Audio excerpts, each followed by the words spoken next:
Hello, मी Santosh Kashinath शिलवान, Suresh Pawar Nashik team, आमचे समाधान Pawar sir, Mohan शिलवान sir, आम्ही दीपक पवार दीपक ठाकरे सरांना 1 महिन्याआधी त्यांना चक्कर आणि काहीतरी त्यांचा प्रॉब्लेम होतो, त्याच्यासाठी तुमचं नाव सांगा सर. माझं नाव दीपक सुदाम ठाकरे. मला चक्करचा प्रॉब्लेम होतं आणि ते माझे चक्करचं आणि हातपाय मुंग्या असे येत होते. त्याचं म्हणजे मला 75% म्हणजे फरक रिझल्ट भेटला.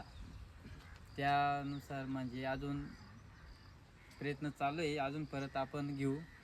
हे औषध हे घ्यायला पाहिजे का नाही दुसऱ्यांनी? मग घ्यायला पाहिजे ना. चांगलं नाही? हो, चांगलं आहे. तुम्ही पण घ्या आणि औषधामध्ये म्हणजे तुमचं पण हे होईन. फरार आहे.